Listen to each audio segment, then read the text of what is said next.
Hey everyone, welcome back to another episode of Strip by Sia, your podcast for strippers, sex workers, and all the fancy naked people in between. I am your host, Steph Sia, aka Kimchi on stage. I'm actually returning to the stage this month, which is going to be weird, but FYI, I will plug that later.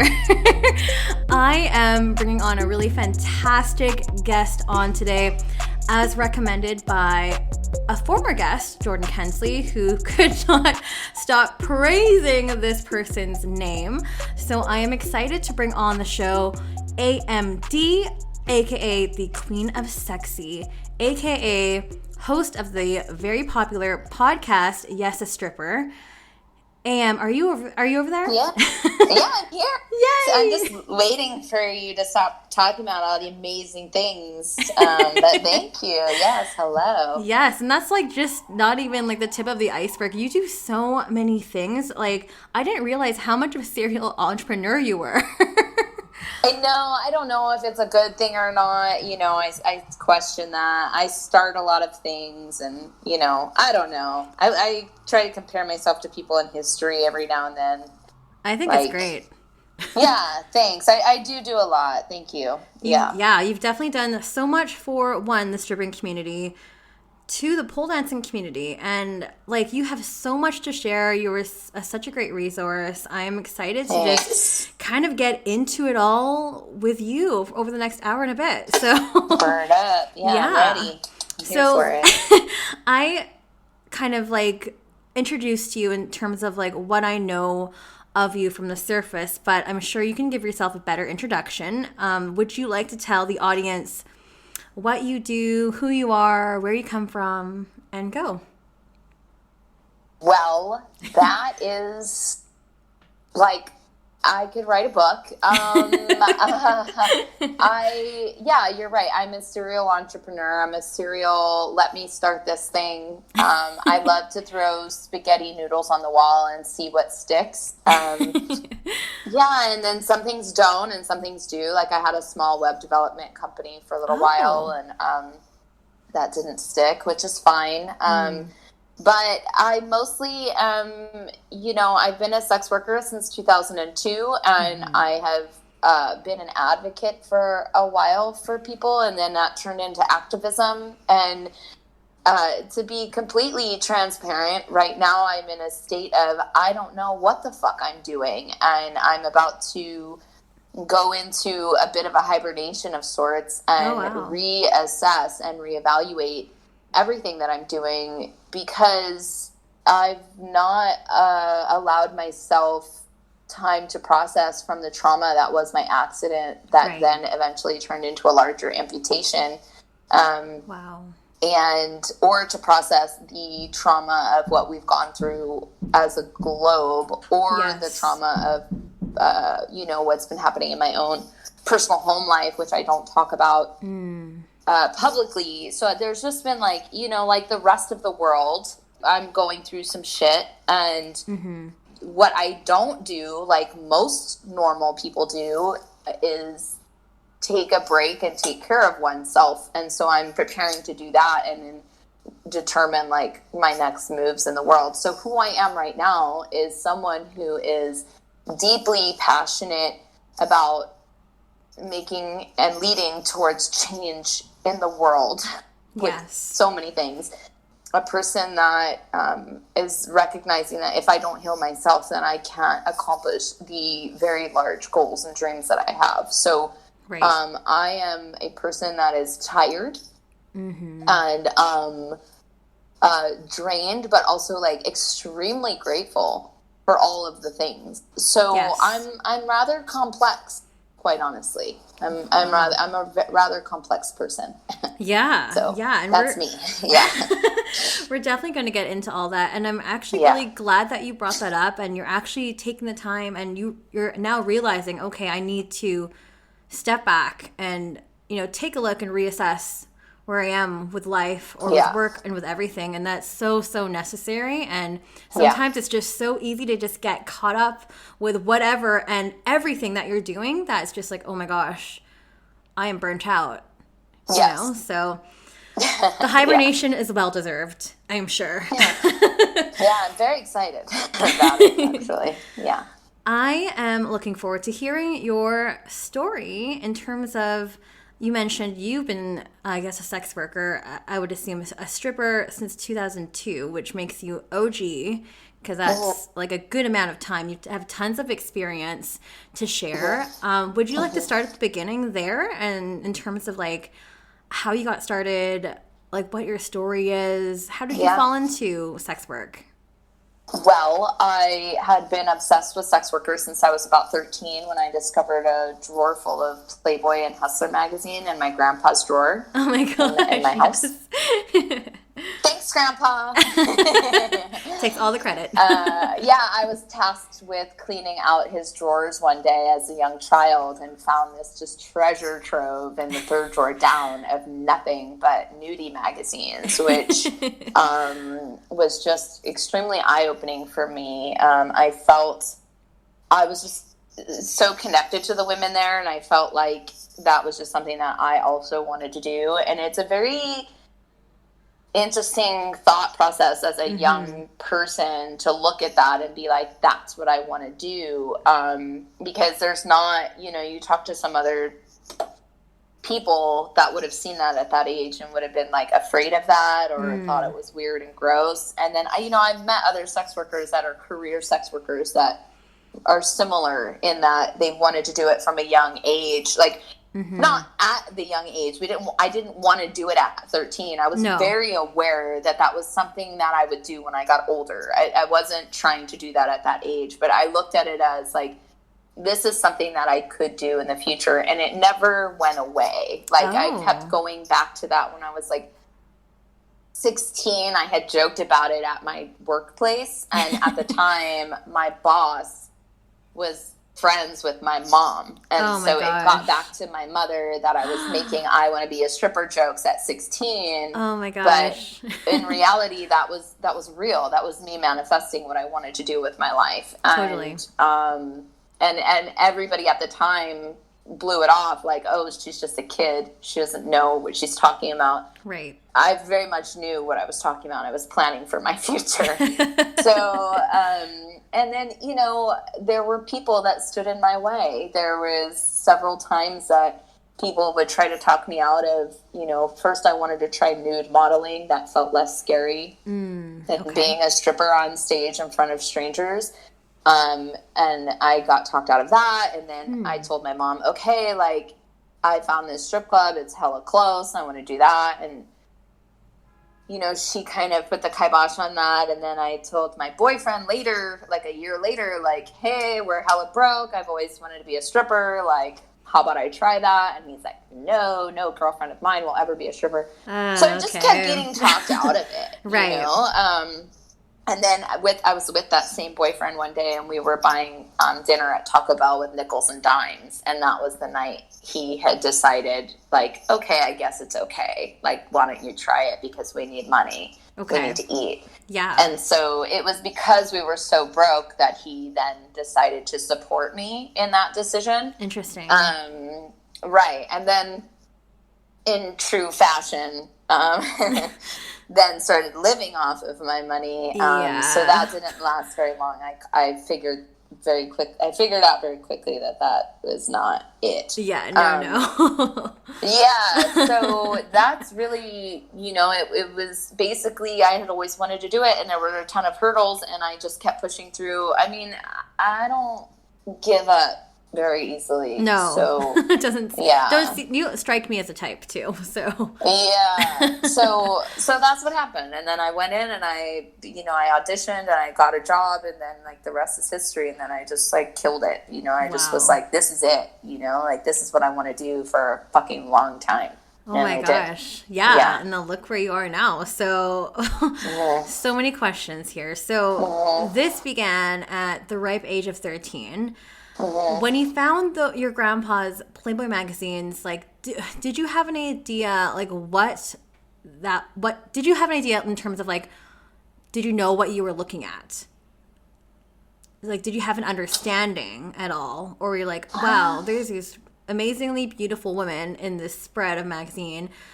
like, how do I do that? Like, I'm curious what your thought process was. More like the latter. I don't think, shoot, that's a great question. I don't know fully, because like before that, several times I had found randomly, like here and there, like one porn magazine. And I remember being very like curious about it. Never like, ew, that's gross, but more like, what are these people doing? Like, what is this? Right.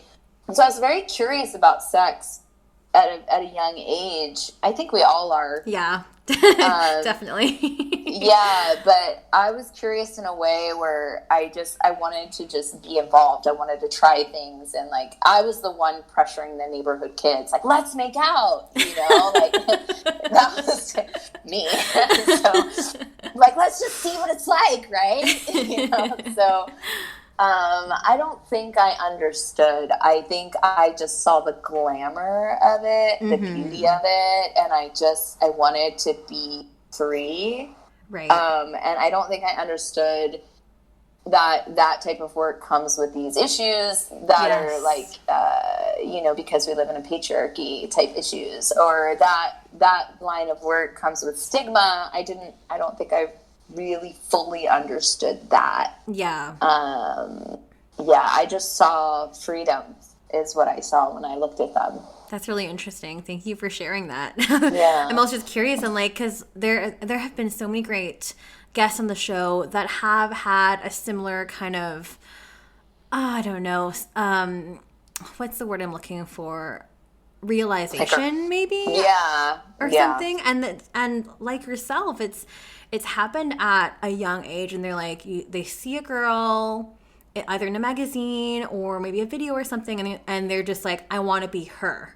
I've heard that so many times. I think it's great. I think it's awesome. It's kind of like, one time I said to my mom, I said something like, I was just having a bad day, and I was like, why is this my job, or something like that, or why did I aspire to be this? And she's like, why do people want to be teachers? Why do people want to be astronauts? Like, you just wanted to be what you wanted to be. Yeah. And it's like similar, if you talk to an astronaut, they will tell you, one day I saw an astronaut on TV and I was like, that's what I want to do. Yeah. And that's what happens to career sex workers. Some, not all, I'm not speaking for everyone, but I've talked to plenty where they've seen sex workers at a young age and they're like, that's what I want to do. And like, why the fuck is it any different that we choose that as a profession than somebody who chooses to be a police officer from a young age, or a teacher or a scientist? Like, there's no difference. There is no difference. And like, why are those revered professions versus like any type of career in sex work? Like, there's so much of that double standard that is just still ongoing to this day. Which is annoying. Exactly. But we'll get into that. So sure. So you started working at a strip club. Tell me about your experience, your first time there, if you can recall. I can recall. I went to, I got, the club I auditioned at was a high-end, how do I say this? Racist. Privileged. It was Spearmint Rhino and Van Nuys, and at the time it was one of the bougiest places in Southern California to be a stripper. That was the first place I auditioned, and their response to me was, you will get eaten alive here. You should go to our sister club, the Blue Zebra in North Hollywood. Oh. Well, there was a smaller percentage of white dancers there, and I basically gentrified the place. I'm not proud of that. But that is what happened. I went there. I grew up with a cheerleading and dance background, so I was very acrobatic. So I got very accustomed to being acrobatic on stage very quickly. And I was very young. I was 21, and I had big, huge tits, and blonde hair, blue eyes. And, I did really well there because I worked with a lot of black and brown dancers, and I am the epitome of American female.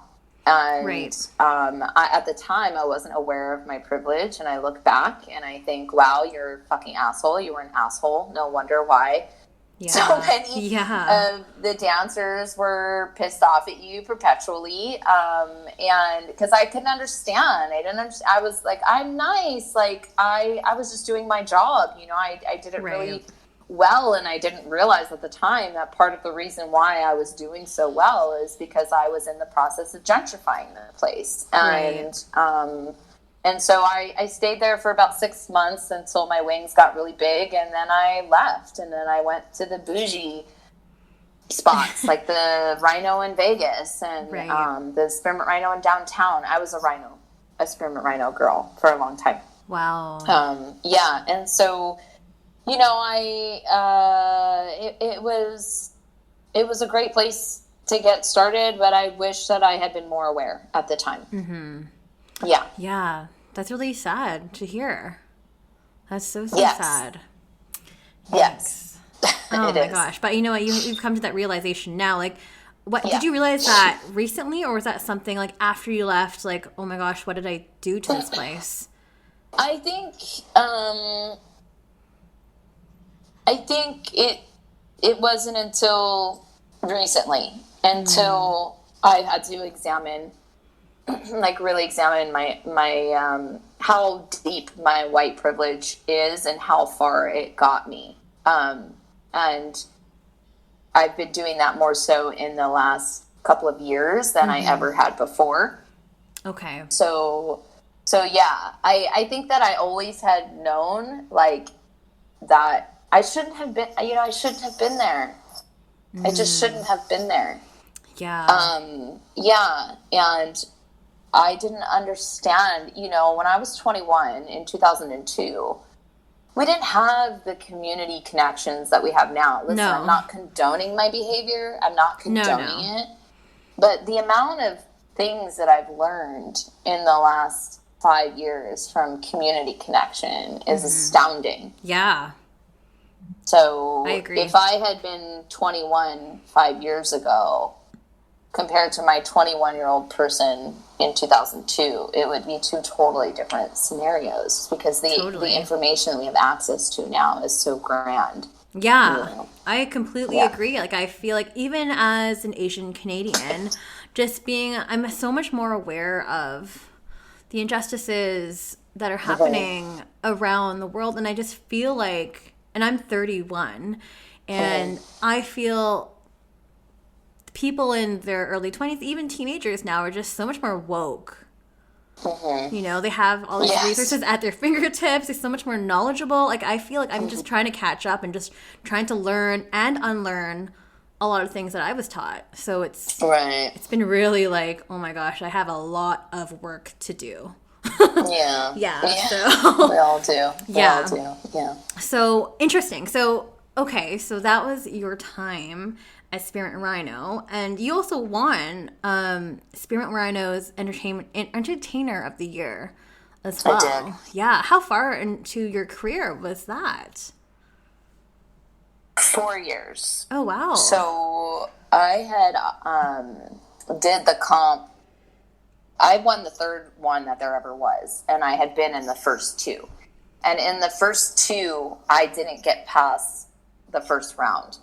And when it came to the third round, the third year, I was like, that's it. Like, there's no not winning this. Like, there's no way in hell I'm not winning this. And I did everything that I needed to do to win it. Wow. Because I was always of the mindset, whatever you do, strive to be the best that you can be at that thing. Of course. And for me, winning that title was indicative of, you know, proving to myself, which was important to me at the time, that I was the best. I was the best. I'm the best. You know, that was really important. But it was not an easy thing to win. Right. It was very hard to win that competition. Very hard. And also acknowledging that I also was moving up in that competition because of my privilege. Let's be real. Right. So, for anybody else, it would have been a lot harder. For sure. Yeah. What were the judging, like, what, if you can remember, what were the judging criteria for that? or was it all just completely subjective? No, it was a whole myriad of things. Oh, costume, personality on stage, interaction with the audience, theme, like how well did you stay on theme, pole, your level of pole tricks was evaluated, and it was like an all-around thing. Okay, yeah. Yeah. Okay, so similar to how competitions are run up here too, so really cool. Yeah. That's awesome. Huge title. Yeah. Huge title. Yeah. Did winning that title kind of improve your, I don't know, merit, I would say, in terms of like your stripping career? Did it have any effect at all? Or is it just like something like nice to have or like a validating tool for you? I think the latter. It was validating. It was nice to have. I mean, also at that time, there just wasn't as much opportunity as there is now, especially for sex workers. It was, you're in the club. And so, I had a tour, which was cute. But in order to get a bigger tour at that time, you would have needed to have been a porn star. And, I wasn't. Yeah. So I did the tour within the Spearmint Rhino locations themselves around the country. Yeah. And then I didn't really tour after that. I got some photo shoots, and there's like huge pictures of me inside Spearmint Rhinos around the world. To this day, nobody knows who I am, though. It's not like they're like, hey, that's Jersey, right? AKA AM. They don't nobody even knows me by Jersey anymore. That was my stage name back then. Back in the day. And yeah. So nothing other than to say that I won this title, that I'm such an OG stripper, that I have this amazing title. That's really all the good it does me. Yeah. At the time, it was a huge sense of accomplishment. Yeah, for sure. And I think for me at the time, it was almost like, see, Mom and Dad, I'm the best stripper in the nation. I did it. You know what I mean? I totally get it. Yeah. Wow. Yeah. Oh my gosh. Well, okay, so you mentioned you get graded on pole tricks. I wanted to ask, so around this time, I feel like that's when pole dancing started to gain more traction as a way to work out, a new way of fitness and stuff. Can you tell me about that and your involvement with the pole dancing community, if you want to kind of move over into that kind of conversation? Yeah, so when I was in the strip club in about 2004, Sheila Kelly became a thing, and she was on Oprah, and we were kind of pissed. We were like, first of all, y'all aren't doing it right. And you're teaching everyone on national television how to do it not right. That is not what we're doing. Yeah. Second of all, no, stop teaching civilian women how to do that. That's our job. That would be us taking your jobs. I can't explain it. At the time, we were very defensive and pissed off about it. And then a lot of strippers remained pissed off and defensive about it. And I started to change my tune, because I started to connect deeply with my whorephobia. And so I thought, I was very upset with the way the stripping industry was evolving. And here in Los Angeles, something that a lot of people don't know about is Los Angeles at the same time in the early 2000s, the strip clubs specifically were going through a hell of a lot of changes all at once. And it greatly affected our economic the economic impact it had on the dancers specifically was huge. And there was a very large shift in what types of activities were happening within the strip clubs around that time, because of the economic impact of not only the recession, but also the media. The local media here was putting out information that said that all of the strip clubs were banning lap dancing. So It was up for a vote and discussion, right? But it was never banned. But they were they were giving misinformation. Typical. Yeah. Right? Nothing's changed. So people weren't coming in. So not only were we experiencing economic hardship as a nation, as an area, now less people were coming in because they're like, well, I can't get lap dances anyway. There's a 3-foot rule. It's like, no, they were just discussing it, and that never passed. And then at the same time, there was trafficking happening, which isn't ever being talked about, where they were bringing these women over from Europe, and a lot of Russian and Ukrainian women over, and they were very young, and they were very beautiful, and they were just operating on a totally different level as the rest of us. Oh my gosh. And I look back on it, and I'm like, yo, y'all were trafficking those women. Like, I don't even know, because they never got close to us. We never really were able to have an open conversation or dialogue with them. Number one, they barely spoke any English. And number two, it was like they just didn't interact with the rest of us. And so I look back and I think, I wonder if they were okay. At the time, though, it was like, man, you're so young and so gorgeous and doing so much more than I am here at work. I can't compete. I couldn't compete with them, and I was placing the blame in the wrong place at the time. I was placing the blame on them, which I know now as a mature, wise, older person that was not right. And so I got very angry with the system and with the dancers, and I was like, a part of the reason why I really needed to win Entertainer of the Year was to get that money, get paid, and get out.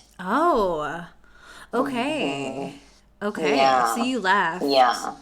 Interesting. And so I left. Oh, wow. I left 6 months. I left the industry 6 months after my reign was over. And the only reason why I waited 6 months is because when my reign was over, I was like, wait, I'm not quite ready.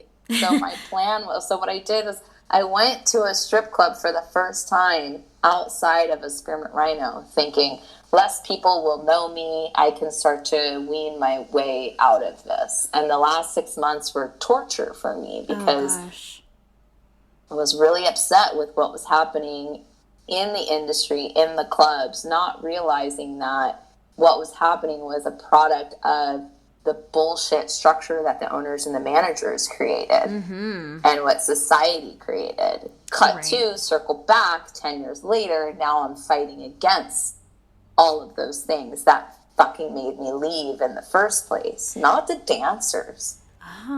It's the people who put this shit in place. And I finally woke up like, oh, y'all are fucking with my people. Totally. Like, I need to make this right for my people. Yeah. So wow. So then you circled back. So you've done like a full circle now. So I guess that's kind of the motivation in terms of like why you want to start Soldiers of Pole, a stripper union movement. Right. So I didn't start Soldiers of Pole. Antonia Crane is our founder, and there are 2 other people who are also our founders who are no longer with the organization, but we wish them well. Okay. And so I stepped in a little during a time of transition for them in the very, very early stages, and with my experience of building community type organizations, I utilized those skills and helped build Soldiers of Pole, and now it's run by like a whole big group of us. It's not it's like there's like 15 to 20 of us now. Oh wow, so it's like more of like a collective. Really, that's awesome. Yeah, definitely. That's super cool. Can you tell us a bit more about Soldiers of Pole, and is that something that's just only based in the United States?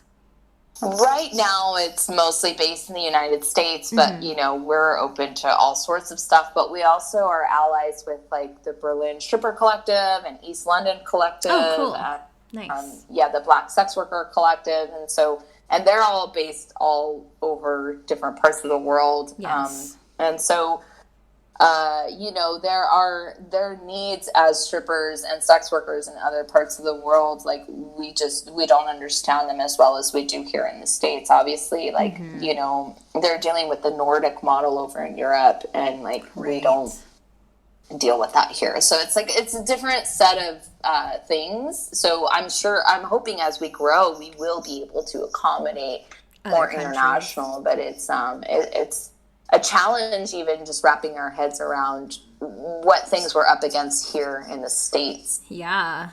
Mm-hmm. Tell us about what you guys are up against in the States. There's a lot. I was looking at your mission statement on the website, but if you want to go into your own words a little bit about what causes you're fighting against and what you're fighting for.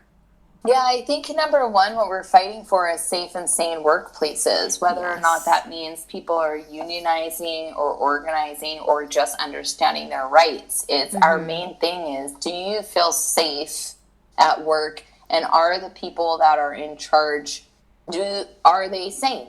Are they making decisions based on your well-being? Are you implementing anti-discrimination policies? Are you implementing, sexual harassment policies? Like, we want to be able to unionize these workers, but only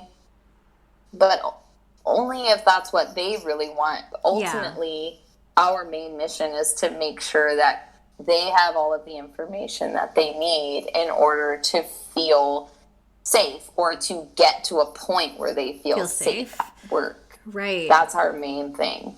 That's awesome. And like, even just some of the things that you were mentioning there, like those, I would say, are to be expected of any employer. But again, like a lot of that is missing, at least in Canada, is missing from, say, strip clubs or agencies and stuff. And also because of like the whole independent contractor model versus employee status, which like a lot of us, again, speaking in Canada, we are seen as contractors. But again, with the parameters that like strip clubs and agencies are putting on us, it's like, well, those are all things that are expected of employees. So it makes it so incredibly frustrating. And I applaud any resource that is taking steps to unionize or to just make better working conditions for anyone that works for a strip club. It's just, these are just basic human needs and basic human rights. Exactly. And I know a little bit what's happening in Canada as well. I interviewed Onyx Sachi. Yes, a stripper. So she was on a couple of weeks ago too, and she had so much to say. And it's just a lot she's of amazing. Shit. Yes, she definitely is. So with the Soldiers of Pole, what do you guys, like, how, there's so many people that are involved with that. And I guess, are there certain different types of roles or things that people bring to the table? Like, how is that structured? Absolutely. So our structure that we have now is semi-new.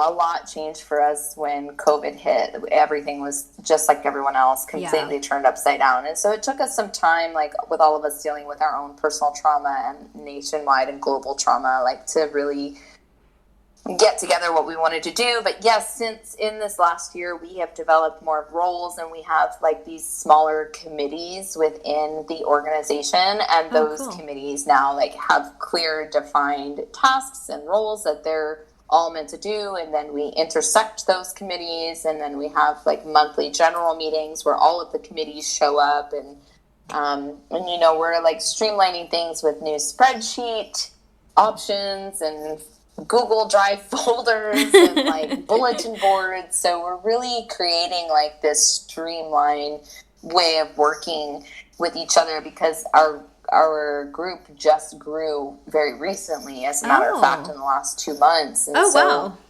we have some fresh blood in the group, which has been really great, because in the beginning it was just me.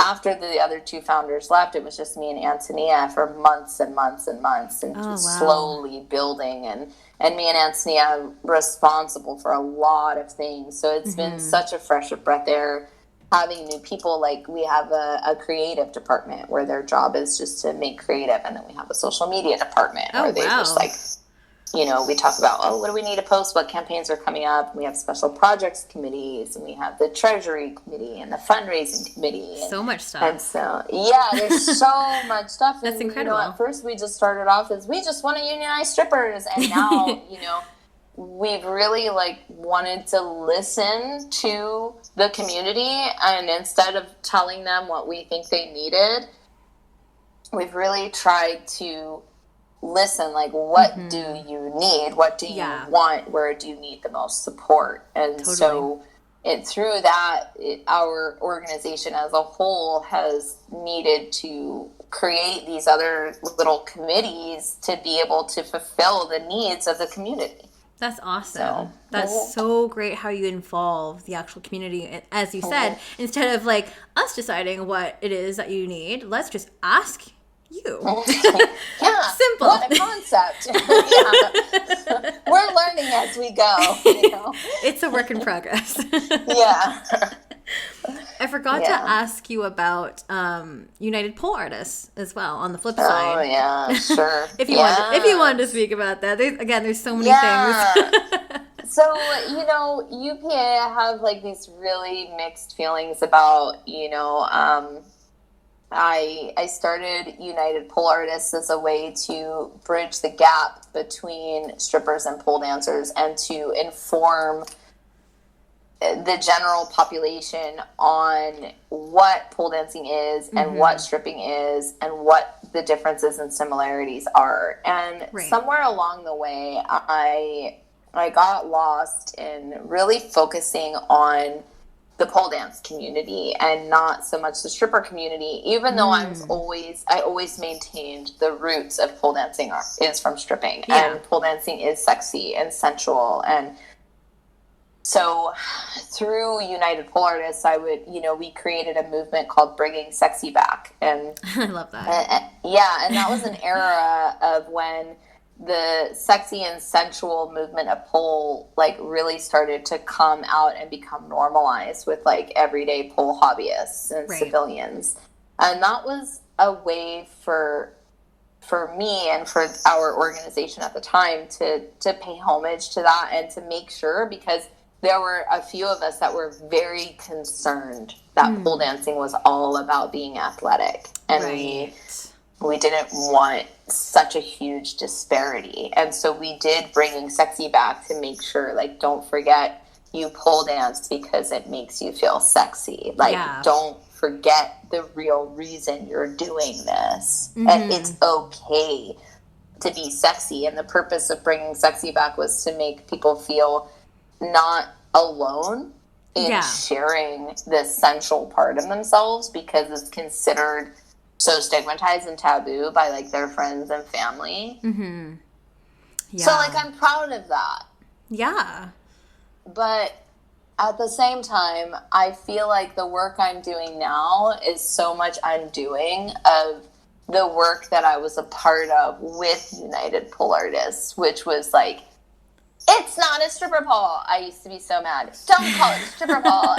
A stripper's not on it. And at the time, I don't know where the fuck my head was at, quite honestly. But if someone calls my goddamn pole dance pole a stripper pole, I'd be like, yes, that's exactly what it is.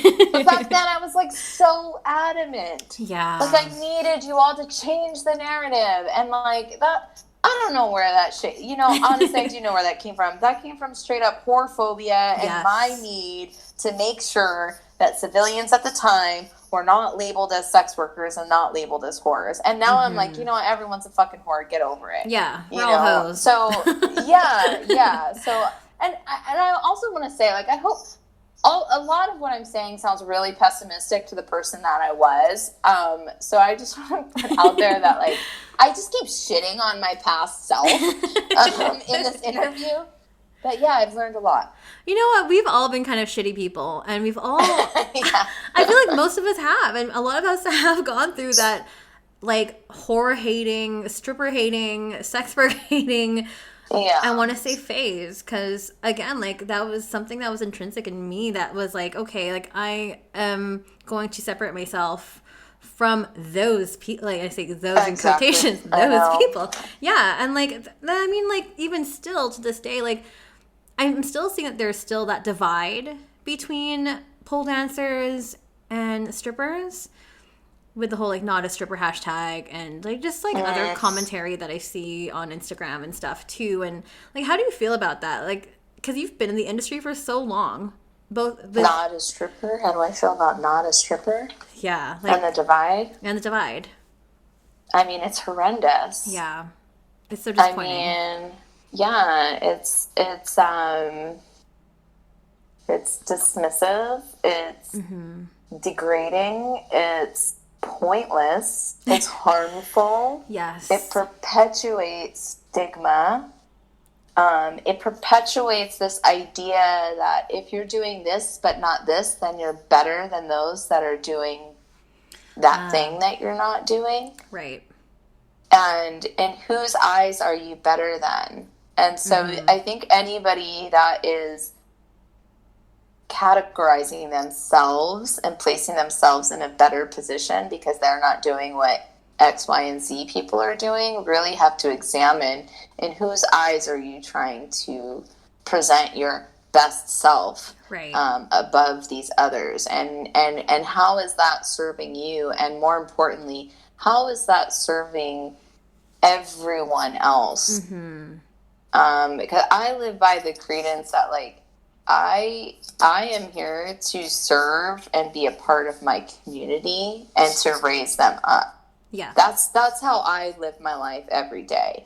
And so so my question to anyone who's like, well, I'm not a stripper and you are, is like, well, who are you trying to prove to that you're better than everyone else, and how does that help your fellow human being? Right. Well said. I want to say definitely well said. Thank definitely, you. like, verbalize that in a way that I cannot. So thank you for that. I think about these things a lot. Yeah, no, and like the work that you're doing, like with Soldiers of Poland, and just everything that you're doing, I think is good work, and it just the word needs to be spread more, which is why you're on the show. So thank you. Yes. I guess I didn't really loop this in a nice way, but I'm also curious about your accident as well. I'm not sure if you feel comfortable going into that, but if you'd like to share a little bit, I'd love to hear a bit about that. And I know some of the listeners are definitely curious as well.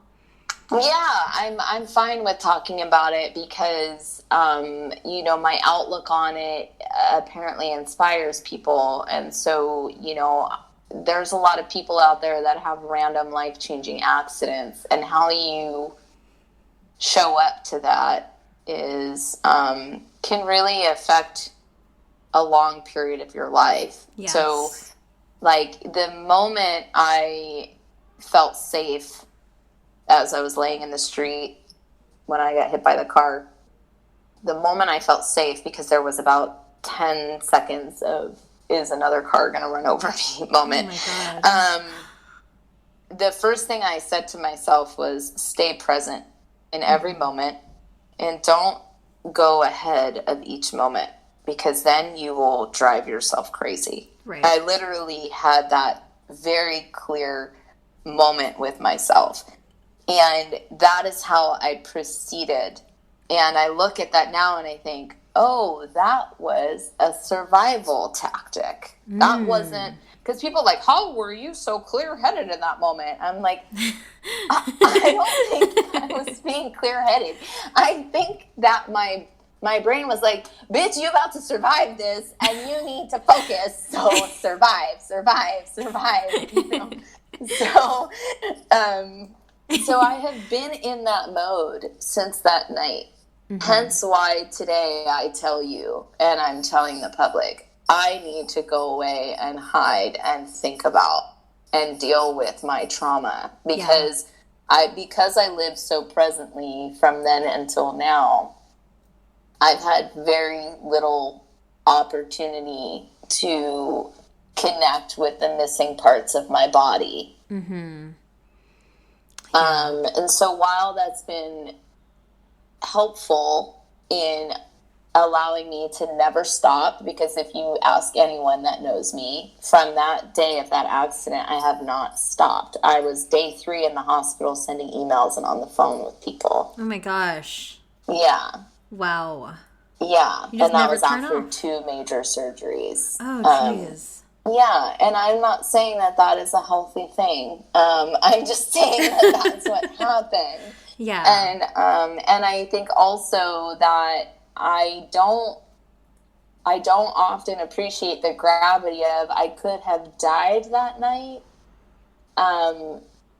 So, but I think I do, like, inherently in some way, and so I've been it's been so easy for me to learn. I can't explain. It was like that night, that moment was like a complete shift in everything for me, and so many things was a complete shift. Okay. And I've not really fully allowed myself to acknowledge that shift. Yeah. I mean, as, like, I would say, in hearing this, like, it was literally life-changing. Yes. Right. Yes. And I'm, if you look at some of my posts in the past, it's like, so what? I just lost some carbon. No big deal. On to the next thing. Like, that's how I treat it. Wow. You know? And that's what's allowed me to continue on. But at the same time, I'm not connected with that missing carbon. Right. Well, I'm really looking forward to you just taking a rest and unplugging and disconnecting for a bit and just I know. Go into hibernation mode and stuff like that. So I want to ask, like, in terms of, like, rehabilitating yourself, what has that process been like for you, and what are you currently doing at the moment? Well, when I walk around the house, I walk slowly, and I think about rolling through my foot and engaging my upper thigh muscles. That's what that looks like right now. I ride a stationary bike. My left thigh muscles got so weak that it's like sometimes when I step, like, my knee hyperlocks because my leg can't control my knee from locking out because my leg muscles just aren't as developed as they once were. And so I do the stationary bike and I do the slow walking so that I can avoid my knee from jerkingly straightening so hard because I don't want to damage my knee socket, my knee joint, you know? So, and gosh, physical therapy, trying to dance. I've decided I will be dancing this evening, in my stripper heel. Yes. You know, and that I'm hoping will give me, not only build up my strength, but my spirit as well. Because for sure, as a stripper and dancer, you know, we love dancing. Yes, we do. Yeah. Well, there's definitely some questions in terms of your recovery and stuff too. So I'm just going to leave that till then. But I guess, why don't we move on to Q&A? Sure, we can do that. Yeah, there's some big questions here. So, and this is more, this person wrote in, and it's not even a question, but it's just, I guess, your general opinion on FOSTA-SESTA and how it affects Instagram for both pole dancers and sex workers. What are your thoughts on that? Yeah, well, my thoughts are that FOSTA-SESTA affects artists, the fat community, the LGBTQ community, Black and brown bodies. It also affects the very people that it claims to protect. Yes. And it affects athletes and women and pole dancers. So, you know, I just want people to understand that FOSTA-SESTA is not here to fuck up sex workers and pole dancers' lives. It's here to fuck up everyone's life. And the new laws that are coming up are in answer to the failures of FOSTA and SESTA, which will make the internet an increasingly horrid place for human beings to be on, especially if you're artistic or expressive in any way. If you're like a juggler wearing all your clothes, you'll probably be fine. If you're a volleyball athlete on a beach in a bikini, you probably won't be fine. In fact, we're already seeing examples of athletes like that being deleted from social media, like their images being deleted for sexually explicit content. Oh my gosh. So Yeah, so basically, we just did a whole seminar. A few sex workers and I did a panel seminar. Just last week, right? I missed it. Yes, I was with Samantha Sun, Jordan Kensley, and Onyx Black. Yes. And we explain in detail what FOSTA SESTA has done and why we need to repeal it, and what these other laws are coming up behind FOSTA and SESTA to make up for FOSTA and SESTA's failures. It's bad. We need to repeal it. If you go to everybodyvisible.com and click on the seminar and take action button, you will find a letter you can copy and paste to ask your politicians to repeal FOSTA, SESTA, and FOSTA. It has not done anything in the way that we can see statistically with tangible reports of how it's curbed online sex trafficking. In fact, the majority of sex trafficking does not happen online. The majority of it happens due to very poor and fucked up immigration laws. That's the majority of human trafficking. And then another part of human trafficking are young people, mostly poor, mostly Black and brown, that are dealing with troubles at home, that run away and get caught up with the wrong people. So that's also another big way that sex trafficking happens. Yes. Sex trafficking online, sure, it happens. Not to the degree that it's happening offline. And also, creating these laws for the internet has not helped the on-ground sex trafficking that's also happening, or the on-ground human trafficking, because in a lot of cases, human trafficking leads to sex trafficking. So human trafficking is actually the larger problem, which then leads to sex trafficking. But these lawmakers are so obtuse in their thinking that they just get stuck on, we must save the children on the internet. So let's control the adults on the internet, lower the user age of users on the internet, which is 13 for social media, and then protect the children online. And it's like, doesn't make any sense. So when you put it that way, it doesn't, because the children see other adults posting and they want to post, and now guess what? The children's content is online, free for people who shouldn't be viewing children's content online. So it's like, it's more of a health issue, and we really need to educate people about sex. Yes, 100%. And all 31% of the listeners that are American on this particular show, please sign, copy and paste that letter. I'm going to post it in the show notes below so you guys can easily get that. And there will be an expert on human trafficking coming up in the show in a couple of weeks, so just stay tuned for that whole conversation. Exciting. Yeah, I'm really stoked. Like, one of my a university professor from the school I graduated in has decided to come on the show and speak about human trafficking and sex work and all the fun things, and how it gets all jumbled up together, and it shouldn't be jumbled up together. So that should be a good episode, but that's coming up. But back to you, because you are here present in this moment. Do you have any recommendations for talking points to engage people who judge sex workers and change their mind? Or to change their mind, I think. Whoa, that's a big question. It is a big question. I would say I really love engaging people in a Q&A session. If I'm trying to get somebody to sort of change their perspective, I spend a lot of times asking them questions to kind of get themselves in a place where they back themselves into a corner so that they can slow down and then critically think themselves.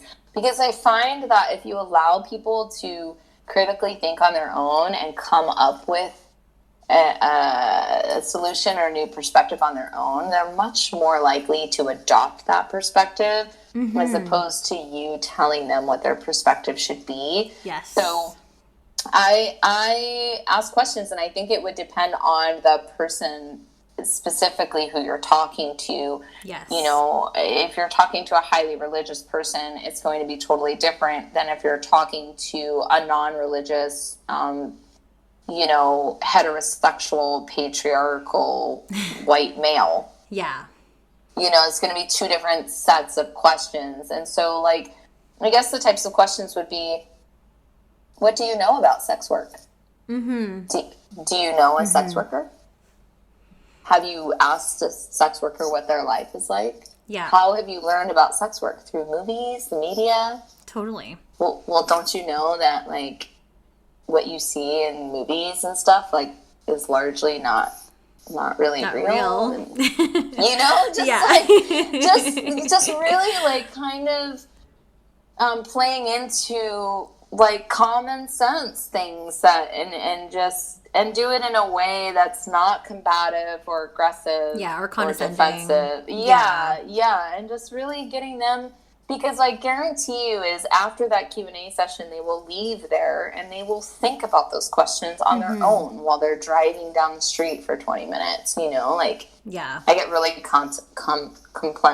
I think about stuff a lot when I drive. I don't think I'm the only one. So, that's great. That's a great approach. I love that approach in terms of, like, asking questions, because that's how I try to gauge people that way as well when people ask me or get defensive or pose me with, like, weird questions about the type of work that I do. Like, for example, I'm kind of using that approach with my mom, because my mom is super religious and very conservative, and she has had some questions, and I think she's kind of catching on to the type of work I do because I haven't been completely honest with her about everything that I do. Sure. Yeah, but that's also, like, a tricky line because obviously, like, she's my mom. I want to have a good relationship with her, but also, like, she's very Catholic.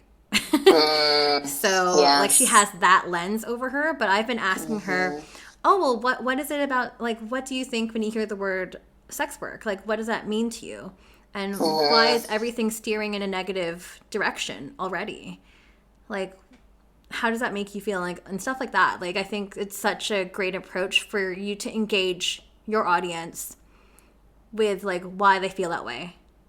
Yeah, and my whole thing too, when anyone has, like, an issue with other people, like, wanting to talk about sex, my question is, like, why wouldn't we talk about the thing that has literally given all of us the life that we have now? Yeah. Why should we continue to not talk about that thing that is literally the reason for our current existence? Mm-hmm. Yeah. As simple as that. So. Right. Here's a question, and let me see. I'm just going to say it. Do you ever get any odd requests in regards to your amputee? Sure I do. Yeah. I used to cater to it more, and lately I have been turned off to catering to those types of requests. And I think that has something to do with my unprocessed trauma. And then someone brought to my attention, because one of the things that I got asked to do a lot was to crutch around. So, and I was like, what the fuck is crutching around? And they're like, like, be on your crutches and just, like, go around on your crutches. Oh my gosh. So, I accommodated that for a while when I was on my crutches. And when I graduated from not really needing to be on my crutches, I became less and less inclined to want to fulfill those requests. Right. And someone had said to me, oh, it's probably because, you're so hell-bent on moving forward and getting better that going backwards and being on your crutches, it's just not in the realm of manifesting what I'm really looking forward to. And so that could be a reason. One of the requests that I got that I had a really hard time with was, can you role play and talk about different, like, basically make up different scenarios of how you lost your leg? And I'm like, no, man, I can't do that. Sorry. No, I can't.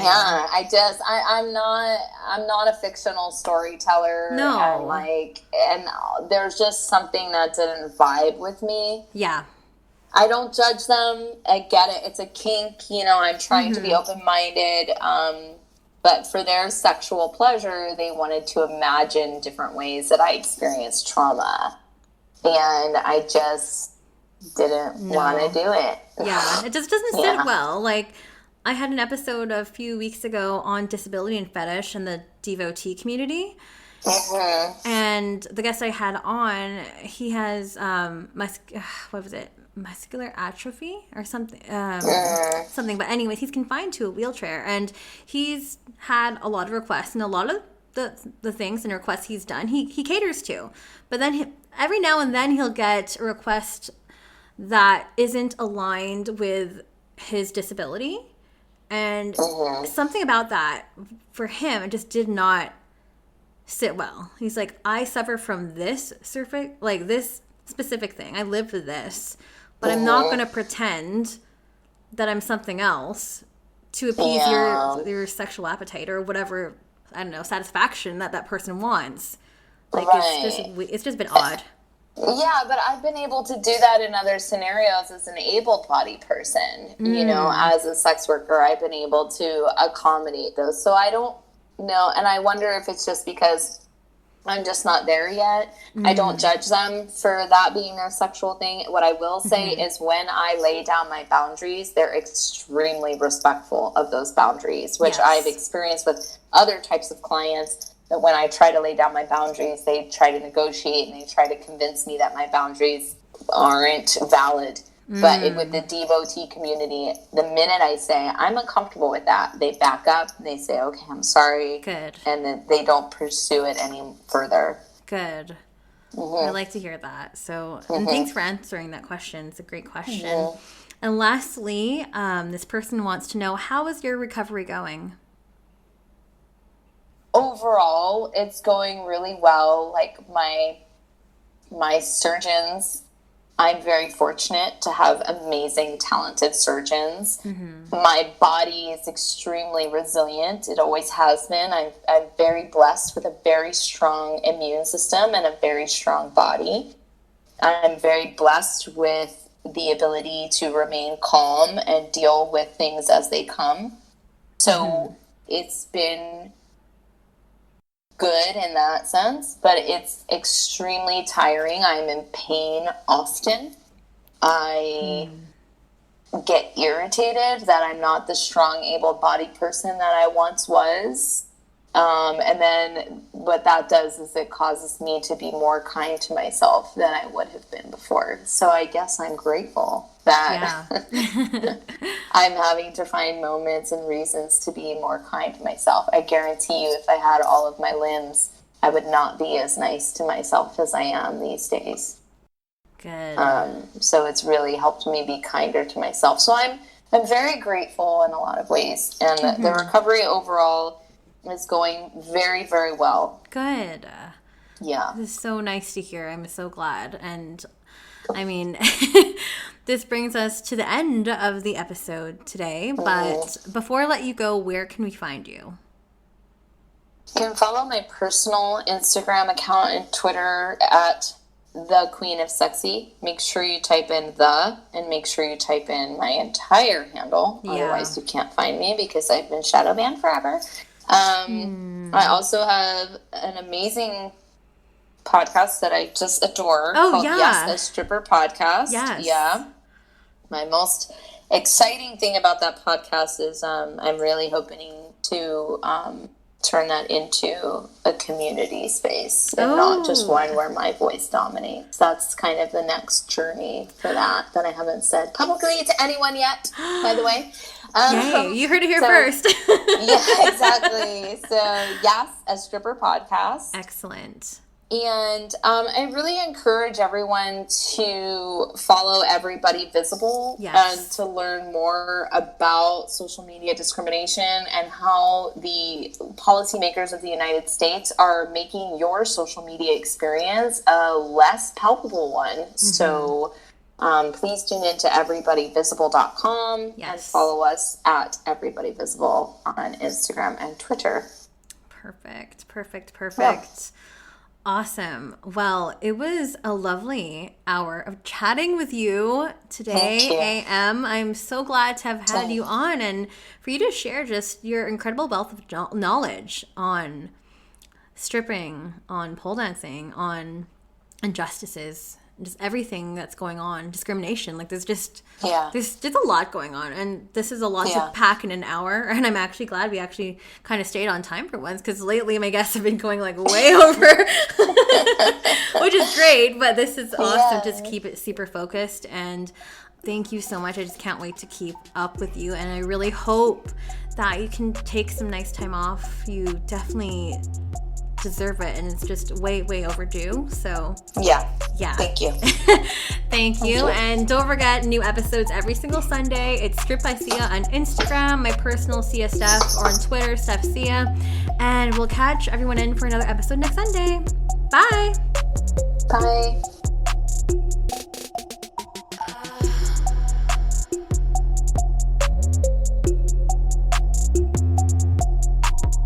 You're listening to Strip by Sia, hosted, produced, and edited by Steph Sia, artwork by Maria Bellandarama, music by Ted D, and photography by Ian Dabern.